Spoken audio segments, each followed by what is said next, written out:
जय गुरुजी संगत जी। महाशिव गुरुजी सत्संग में आपका स्वागत है। संगत जी, आप सभी से यही निवेदन है कि आप कोई भी सत्संग सुनते हैं तो कृपया करके उसे पूरा सुनिए, क्योंकि सुनने वाले को और सुनाने वाले को गुरुजी दोनों को ही ब्लेसिंग्स देते हैं। सत्संग शुरू करने से पहले कुछ क्षण गुरुजी का ध्यान। ओम नमः शिवाय, शिवजी सदा सहाय। ओम नमः शिवाय, गुरुजी सदा सहाय। ओम नमः शिवाय, शिवजी सदा सहाय। ओम नमः शिवाय, गुरुजी सदा सहाय। ओम नमः शिवाय, शिवजी सदा सहाय। ओम नमः शिवाय, गुरुजी सदा सहाय। आज का सत्संग राकेश गुप्ता अंकल जी का है। वह बताते हैं कि गुरुजी ने उन्हें आर्थिक विनाश से कैसे बचाया। जब कोई नहीं आता तो मेरे गुरुजी आते हैं। अंकल जी बताते हैं कि स्टॉक मार्केट में मुझे कई बार आर्थिक नुकसान उठाने पड़े थे, पर मैं यह नहीं समझ पाया कि यह व्यापार मेरे लिए ठीक नहीं है। गुरुजी की शरण में आने के बाद जनवरी 2006 में मैंने शेयर का व्यापार बंद कर दिया। तब मुझे एहसास हुआ कि अब मैं मानसिक और आर्थिक रूप से ज़्यादा शांत था। दुर्भाग्यवश अपने पहले हुए नुकसान का हर्जाना पूरा करने के लिए मैंने शेयर मार्केट में रुपया लगाने का निर्णय लिया। कुछ महीने मुझे अच्छा मुनाफा हुआ। उस आधार पर मैंने अक्टूबर 2007 में इस्तीफ़ा देने का निश्चय कर लिया था, पर गुरुजी ने मुझे ऐसा मार्च 2008 तक नहीं करने दिया। जनवरी 2008 में मुझे संगत में किसी से गुरुजी का संदेश आया कि मुझे शेयर का व्यापार बंद कर देना चाहिए, पर मैंने उस पर ध्यान नहीं दिया। उसी महीने थोड़े दिनों बाद मुझे फिर वही संदेश मिला, पर मैंने उस संदेश को नज़रअंदाज कर दिया। अगले ही दिन स्टॉक मार्केट एकाएक गिर गया। जब 21 जनवरी को मैंने अपने नुकसान का हिसाब लगाया तो वह 1 करोड़ रुपए से ज़्यादा का था। तब मुझे समझ आया कि गुरुजी क्यों मुझे इस्तीफ़ा देने से रोक रहे थे, पर मेरी समझ में यह नहीं आ रहा था कि अब मैं क्या करूं। मैंने बस गुरुजी को याद किया और उनसे माफ़ी मांगी। मेरे पास और कोई विकल्प नहीं था, क्योंकि वो भोलेनाथ है, सबसे भोले भोले भगवान। उन्होंने मेरी सुनी। आधे घंटे के अंदर 2 घोषणाएं हुई। The United state federal reserve ने इंटरनेट रेट इतनी ज़्यादा मात्रा में घटाया जितना 20 सालों में कभी नहीं घटाया था, और भारत सरकार ने घोषणा की कि हिसाब चुकता करना, यानी जिससे व्यापारी शेयर बेचते और खरीदते हैं और फिर सौदा पूरा करने के लिए विपरीत लेन देन करते हैं, अनिवार्य नहीं था। इससे मार्केट ऊपर चढ़ा, इतना कि 2 दिन में निफ्टी 3800 पॉइंट्स में से 5200 पॉइंट्स पर आ गया और मेरा थोड़ा नुकसान सहनीय स्तर पर आ गया। मैंने सर्वशक्तिमान गुरुजी का शुक्रिया अदा किया।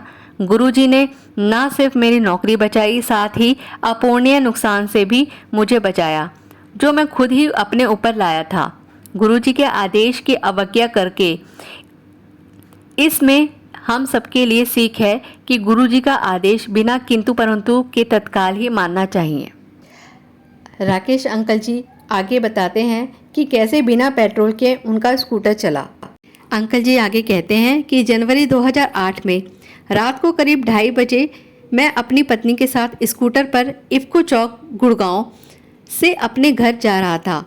जब मैंने स्कूटर चलाने की कोशिश की तो वह चला नहीं। मैंने पेट्रोल की टंकी देखी तो पाया कि वो खाली थी। करीब 3 बजे हम एक पेट्रोल पंप पहुंचे, जहां मैंने लोगों से अनुरोध किया कि ज़्यादा पैसे लेकर वो मुझे पेट्रोल दे दे। उन्होंने यह कहकर कि पेट्रोल पंप सुबह 6 बजे ही खुलेगा, मुझे मना कर दिया। उन दिनों ठंड बहुत ज़्यादा थी, इसलिए पैदल घर जाना संभव नहीं था। तभी मुझे सत्संग याद आए, जिसमें संगत की गाड़ियाँ बिना पेट्रोल के ही चली थी। मैंने गुरुजी का नाम लिया और एक बार फिर स्कूटर शुरू करने की कोशिश करी। इस बार स्कूटर चल पड़ा। जब मैं घर पहुंचा तो मैंने देखा कि पेट्रोल की टंकी पूरी भरी हुई थी।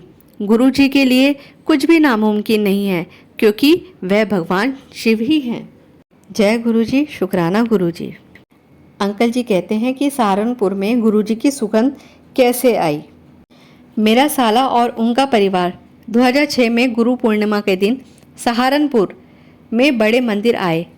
गुरुजी का दर्शन पाकर हम सब बहुत खुश थे। 3 साल बाद 2009 में गुरु पूर्णिमा के दिन वह फिर बड़े मंदिर आए। उस दिन समारोह के दौरान मेरे साले की पत्नी को उनकी गद्दी पर गुरुजी के दिव्य दर्शन हुए। कुछ समय बाद अगस्त में हमें सहारनपुर जाने का मौका मिला। मेरे साले का परिवार बहुत इच्छुक था कि वह गुरुजी का सत्संग अपने घर में रखे, जैसे गुड़गांव में संगत के घर में होता है। गुरुजी की कृपा से उनके घर में शाम 4 से 8 बजे तक सत्संग हुआ और उसके बाद लंगर। निसंदेह गुरुजी अपने आशीर्वाद के साथ वहां मौजूद थे। बाजार से सजावट के लिए गुलाब खरीदकर लाने से पहले ही सुबह 11 बजे हमें सहारनपुर में गुरुजी की सुगंध आई। सत्संग के दौरान संगत को भी गुरुजी की मौजूदगी का एहसास हुआ।